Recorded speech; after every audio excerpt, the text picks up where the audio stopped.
This is Dan Seifert with mobileburn.com, and this is a look at the Motorola ATRIX HD for AT&T.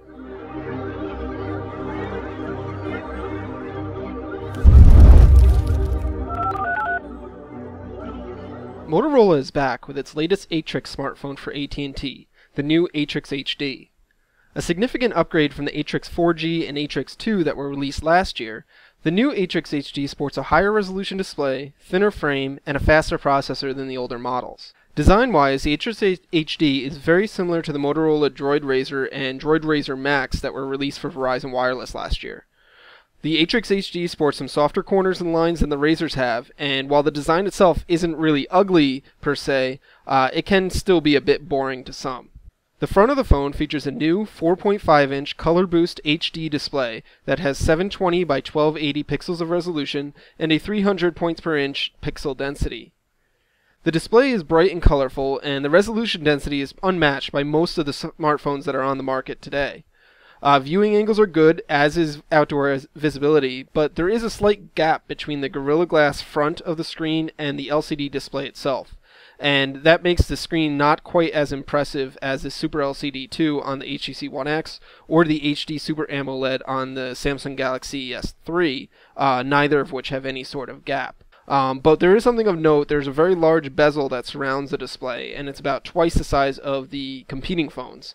If Motorola was able to use a smaller bezel around it, the ATRIX HD likely could have had a smaller footprint than it does, yet still had the same size screen. Above the screen is a green notification light that's hidden next to a pretty small earpiece and a 1 megapixel front-facing camera. Below the display, you'll just see an AT&T logo. There's no capacitive buttons here because Motorola has opted to use on-screen virtual keys for the standard Android functions. The ATRIX HD is admirably thin. It's only 8.4 millimeters thick, and it's 140 grams. So it's not the lightest phone on the market, but it's not terribly heavy, yet it still has got a very good solid feel in your hand. Our review unit has a two-tone white and black color screen that doesn't really bother me, but Motorola is also offering an all-black version if you don't like the white. The right side of the phone is home to a volume rocker and power sleep unlock key, both of which are clicky and responsive, while on the opposite left side is a flap that covers the micro SIM and micro SD card ports. Up top, you'll find a 3.5mm headphone jack, micro USB charging and syncing port, and a micro HDMI port. Around back, the ATRIX HD features a Kevlar panel that sports a faux carbon fiber pattern and soft touch finish. The back actually feels really nice, and though the ATRIX HD doesn't appear to be a unibody device, all of the seams on the phone are really tight and very well put together. At the top of the back is an 8 megapixel camera with LED flash and external loudspeaker. Inside the phone, you'll find a 1780 milliamp hour battery that's not user accessible. Motorola claims that the ATRIX HD is good for 9 hours of talk time or 8.5 days of standby. In my tests, I've been able to get about a full day of moderate use from the battery. If you're exclusively using the ATRIX HD on AT&T's LTE network, you can expect to see a shorter battery life, or if you do a lot of gaming on it, your battery life is definitely going to take a hit.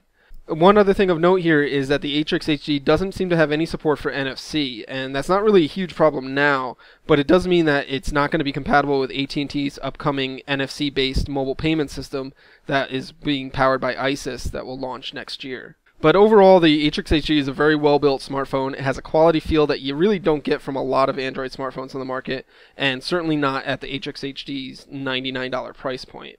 Under the hood, the ATRIX HD is powered by a dual-core 1.5 GHz processor and 1 GB of RAM. Motorola won't say what this processor is exactly. Aside from that, it's a Qualcomm Snapdragon. But based on the phone's overall snappy performance, it seems to me like this is one of Qualcomm's newer Snapdragon chips and not the older S3 processor. Benchmark tests kind of reflect that. They put the ATRIX HD right up there with the highest end Android smartphones that you can buy today. But more importantly, the interface moves fast enough, apps open quickly, and the ATRIX HD can certainly hold its own with the latest 3D games.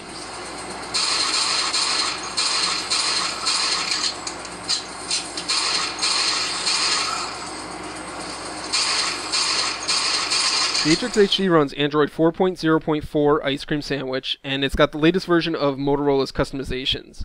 I'm hesitant to call what Motorola does here a custom interface because it's literally the closest thing to stock ice cream sandwich that we've seen from a major manufacturer, and in my opinion, that's kind of a good thing. The Motorola is the only major device maker to use Google's standard virtual keys for back, home, and multitasking. And things like the notification bar and the app drawer are virtually identical to what Google offers in standard ice cream sandwich. The most apparent changes that Motorola has made are found on the lock screen and on the home screen of the ATRIX HD. The lock screen sports 4 shortcuts to unlock the phone, open the camera, open the call log, or open the messaging app. These are great, but unfortunately it's not possible to customize these shortcuts with other apps. The home screen looks very similar to stock Android, but the ATRIX HD starts you off with only one home screen and then prompts you to add more when you swipe to the left. You can add a blank page or choose from various templates that are preloaded with app shortcuts and widgets. And then the home screens themselves have been enhanced with widgets and shortcuts that move around to make room for new widgets. It's very similar to what Google is doing with Android 4.1 Jelly Bean, but this phone has it with Ice Cream Sandwich. Other enhancements that Motorola has added is a really trick interactive weather and clock widget that displays the current battery life or data plan usage, and it can also display missed calls and new text messages. And then the last thing are these stock app shortcuts for phone, mail, calendar, messaging, etc. That feature quick access previews that are accessible with a swipe up on the icon. I really like this idea. I think it's a great preview, and one-handed use it's great for one-handed use, but the preview box is a bit sluggish to open, and sometimes it's just faster to open the complete app. The ATRIX HD comes with a fair amount of pre-installed apps from AT&T, but it is possible to uninstall a majority of them. And the ones that can't be uninstalled, such as the AT&T Navigator app, can at least be disabled thanks to Android 4.0's built-in disable feature. Motorola has also included its Smart Actions app, which lets you set up various rules to have the phone automatically change settings and modes. You can use it to force the phone to a silent mode at night, or turn on Bluetooth and launch the drive mode app when you're in a car dock, for example. The browser on the ATRIX HD is virtually the bare bones version that comes with Android 4.0, and it's really wicked fast.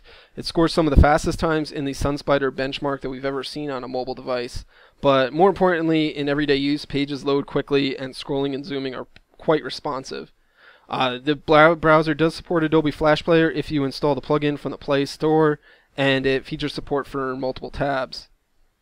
I'm a really big fan of the Chrome browser for Android, which you can install from the Play Store on the ATRIX HD, but for an out-of-the-box experience, the standard browser is actually really good. Motorola has never really been a leader of the pack when it comes to smartphone cameras, and the ATRIX HD's 8-megapixel shooter is really no different. The camera app is pretty similar to what we've seen from earlier Motorola devices, and it's not really all that different from stock Ice Cream Sandwich. It supports tap to focus, and it has a zoom function, and there's various settings and scene modes that you can access quickly, including a panoramic stitch mode. Autofocus is pretty quick, and the camera can take one shot after another in rapid succession without really any trouble. Pictures actually captured by the ATRIX HD are largely good when there is good light. Indoors with poor lighting, the images definitely have more noise than those are captured by the One X or the Samsung Galaxy S3. And finally, the front-facing 1-megapixel camera is not quite as bright, and it's a bit noisier than the front cameras we've seen on other phones. Additionally, the ATRIX can shoot 1080p HD video, and it has tap to focus and zoom while recording. There's options to mute the audio, and you can take still photos while you're shooting, which is always a nice trick to have. Overall, the Motorola ATRIX HD is a pretty impressive smartphone that offers a nice alternative to the HTC One X and the Samsung Galaxy S3 on AT&T. It's got great build quality, great screen, and speedy performance, and it has support for AT&T's fast 4G LTE network as well. But even more impressive might be its price, as AT&T is offering it for only $99.99 on contract, which is $100 less than the One X and the Galaxy S3. The trade-off is you only get 8 GB of internal storage and a slightly inferior camera for that price, but aside from that, the ATRIX HD is a pretty attractive deal. For more on the ATRIX HD, be sure to check out our full written review. This is Dan Seifert from mobileburn.com. Thanks for watching.